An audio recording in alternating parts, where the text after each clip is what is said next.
Welcome to r/Pettyrevenge, where we have two separate stories of an angry girl destroying another man's balls. Our next Reddit post is from Ladybug. For context on this next post, OP is a woman. I was out at a club hanging with some girlfriends when a group of guys walked past. My girlfriend looked uncomfortable, and I asked what was wrong. She told me that one of the guys in that group had grabbed her butt. I asked which guy and followed them inside. I went right up to the guy in question and asked, "Hey, did you grab my girlfriend's butt?" To which he smirked and responded, "Yeah, so?" I didn't even think before I was reaching down to grab him by the balls. Hard. He was screaming while I shouted, "Yeah, you like that? You like being grabbed by strangers?" I noticed his friends laughing and video recording, so I went up to one and dramatically tried to start making out with him, which he was disgusted by. Security escorted me outside, but they were laughing. They said that what I did was hilarious, but they had it handled. They didn't kick me out, but told me that it was probably for the best if I went home that night. Our next Reddit post is from Stinky Fish Tits. When I was in my early 20s and online dating was just starting, I made a profile and said that I was just not going to be into two things: smokers and people with kids.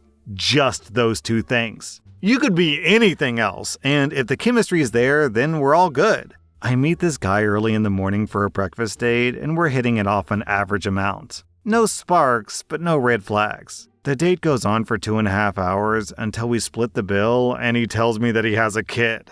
I ask him if he read my profile to know that I was not interested in that, and he says, "Yeah, I read that, but I knew that if you just spent some time with me, you'd see how great I am and how you'd be willing to see past that." I was floored because now he had wasted 3 hours of my life and he was okay with being a liar. That was unacceptable to me. I said, "Well, I don't want this date to end, but I have to go across town to get my Brazilian wax done in 1 hour. Wanna come with me and get one done too? It's not painful," which is a total lie, "and I think it's attractive on men to be clean there. No pressure, but I'm pretty busy the rest of the week, and this is my only free day." He was all about following me anywhere. I told the ladies at the clinic that this was his first time and that they should take everything, including the butthole hair. He held my hand between a curtain and we both got them done at the same time. He screamed a lot, but he was a champ and went through with it. I made him pay for his own and I never called him again. If you're out there, Chris, please don't lie to women on their first date. It's a really bad way to start a relationship. I love this top comment from backup username. "You told me that it wouldn't hurt." Yes, but I know that if you just spent some time on it, you'd be able to see past that. Our next Reddit post is from Such Caterpillar. When I was in 3rd grade, my childhood bully was in the same class and lived in the same neighborhood as me, but he failed 2 grades. This is important context because I'm a girl and he's a boy, so imagine how much bigger he was to me. We lived in townhouse condos in the 80s, so not many people had AC, so most people left their doors open and left their screen doors shut. So one day I was walking to my friend's condo to see if she could come out and play, and I hear some screaming and pounding. And I just happened to look because it startled me when I see his little sister fly across the room. I go back home and call my mom, who of course calls Child Protective Services, and the 5 kids get taken away. Apparently, my bully had been roughing up his younger sister. Well, somehow, my bully found out that my mom called CPS, so at the bus stop before school, he sucker punched me. It crumpled me to the ground. Later that day, one of the kids went straight to his mom and said that OP got sucker punched by the bully at the bus stop this morning. That mom called my mom and told her the whole story. So my mom went to the worst area of Detroit to hire 2 kids the same age as the bully for $20 each to come beat him up and tell him to never look at me again. Then she dropped off the hired kid thugs in front of the bully's place. That's how Italians deal with things. Our next Reddit post is from the Anti-Grinch. This year, I got a new job that's been paying me very well. Therefore, for Christmas, I decided to splurge on everyone. In particular, I spent a lot of money on my 9-year-old daughter, and she deserves it 100%. She's been pushing herself in school, helping around in the house without being asked, and is always the kindest soul that you'll ever meet. However, when my mother-in-law came early in the morning and saw that the gifts under the tree were much more than usual, she asked why. I told her that I bought everyone a bunch of gifts, including her. She then proceeded to ask how many gifts I got my daughter, and I told her about 3 big gifts and 3 small ones. Apparently, this outraged her because she started saying that a 9-year-old didn't deserve that many gifts and she'd be taking away the gifts she bought my daughter so that my daughter wouldn't be too spoiled. I told her that was unfair, especially since my mother-in-law promised my daughter a doll for Christmas and my daughter was looking forward to it. My mother-in-law said, "Let it be a lesson to your daughter that in life you can't get all the things that you ask for." Look, I understand that, but it's not like I shower my daughter in gifts every day. And if anything, Christmas is the day that you're supposed to spoil your kids. But my wife told me to let it go, and it was her mother's gift, and therefore she could do anything she wanted with it, and her mother agreed, saying that it was her right. And if we're gonna play with that ideology, then so be it. I decided to remove the $600 designer bag that I got my mother-in-law, the thing that I knew that she wanted the most, and gave her a $40 robe instead. After my mother-in-law opened her present, she was disappointed, asking if that was all that she got from me, because everyone else got increasingly more expensive gifts from me. I said yes and apologized if I was disappointing her, but we can't always get the gifts that we hoped for. This left both her and my wife extremely furious. But hey, the mother-in-law got enough gifts, and I wouldn't want to spoil her.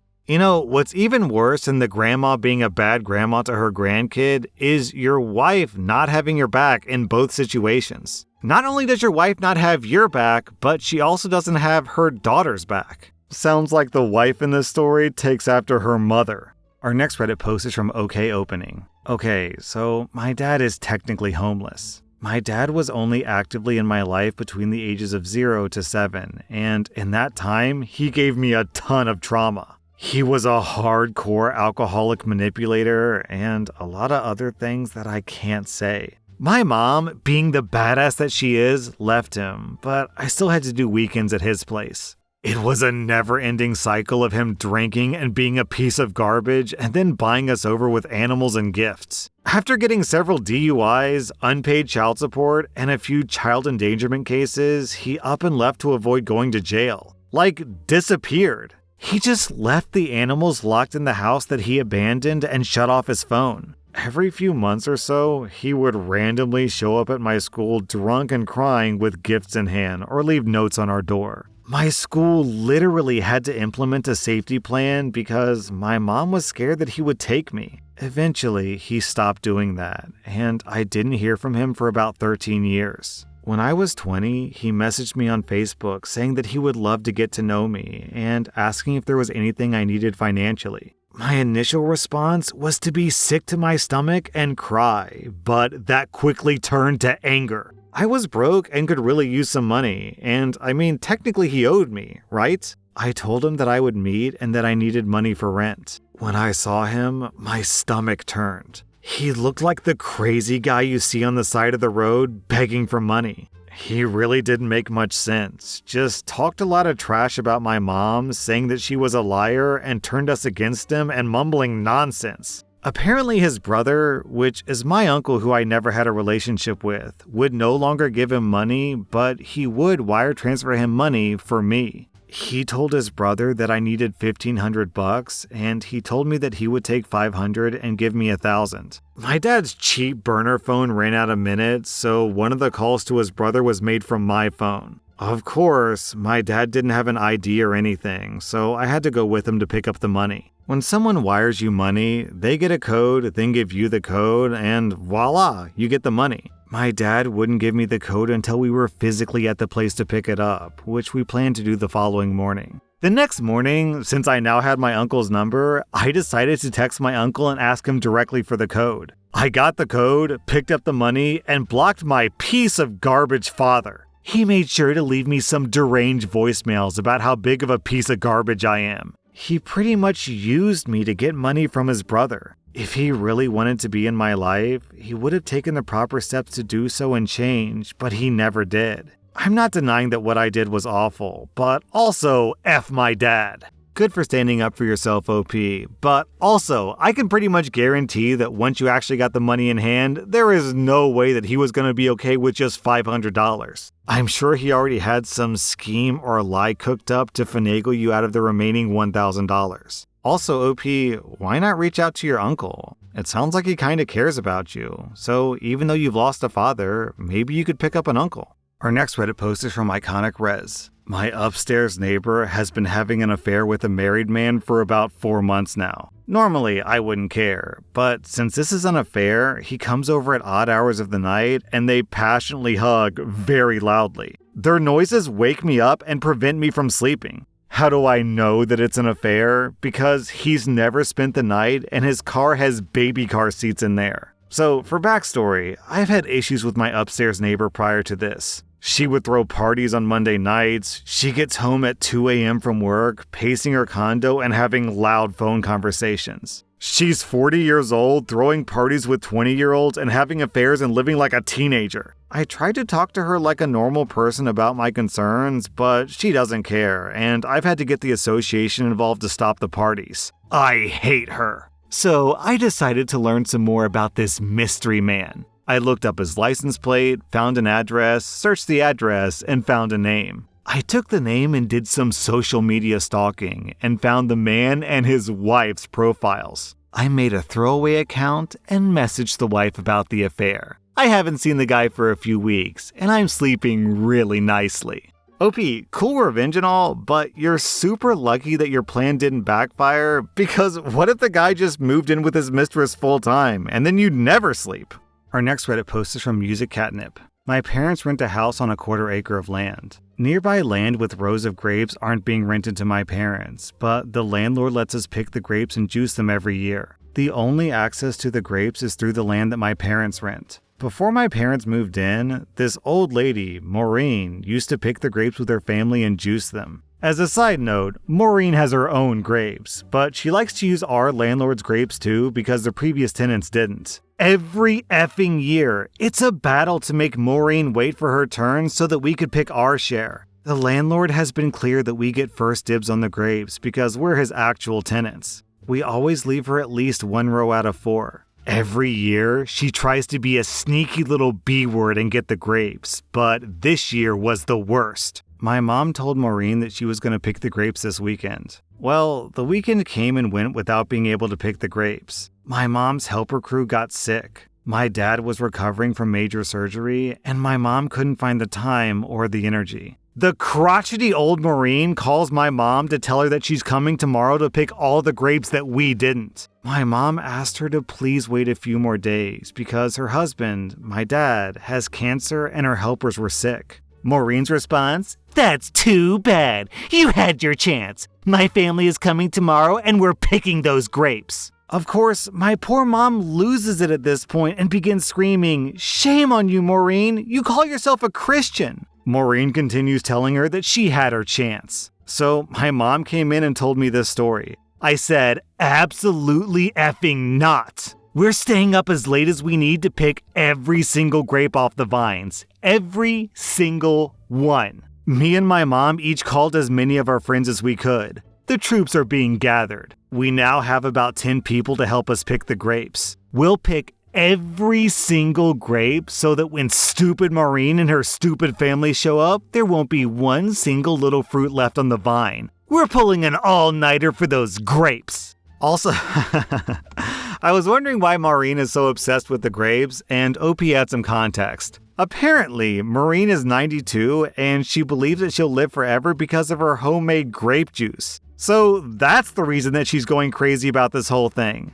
Maybe she will live forever, but that would suck because she's a butthole. The ironic ending to this story is if OP took the grapes, made magical eternal life grape elixir, and then gave it to her dad so that her dad could be cured of cancer. Thanks for the tip about the magical life elixir, Maureen. My dad appreciates it. Our next Reddit post is from I'm Jack's Reddit. I've known my friend Bob since high school. We're both in our 40s now, and we ended up briefly working for the same company, but at different locations. Sometimes employees travel to different locations for training and whatnot, and a little over a year ago, my buddy ended up here for a half day of training. My friend has a lisp and he's self-conscious about it. He was teased in high school and it affected his self-image and self-esteem. The guy is all heart and really is a cool guy if you get to know him. He's a bit overweight and pretty self-conscious about that too. I wasn't here the day that Bob came to train, but the next day I went to the front office with 2 of the secretaries to say good morning like always.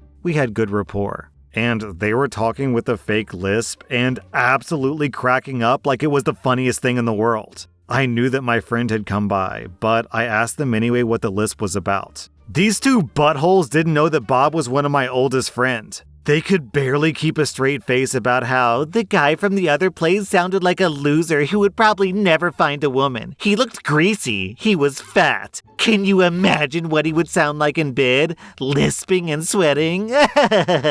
Stuff like that. I was pissed, but I kept a good poker face. I kinda chuckled and said something to the effect of, "You guys are terrible." They seem proud of themselves. These 2 buttholes have a sweet tooth. For the last year, I have been relentlessly bringing them donuts, chocolates, Starbucks drinks with so much sugar they could give an elephant diabetes, ice cream cakes, candy, anything that is calorie dense and sweet. It is not hard to make these 2 eat. I just say stupid, cliche, funny stuff like, diet starts tomorrow, or if you take small bites, there's fewer calories. They laugh and eat. No joke, they've each gained about 40 pounds apiece, and now they complain about stuff like finding clothes and being tired all the time. One of them was even spilling her guts out to the other about her husband not wanting to sleep with her anymore. Bob never found out about what they said. He left the company for greener pastures shortly after the incident. That was r/Pettyrevenge, and if you like this content, check out my podcast where I publish the exact same episodes. Also, hit that subscribe button because I put out new Reddit videos every single day.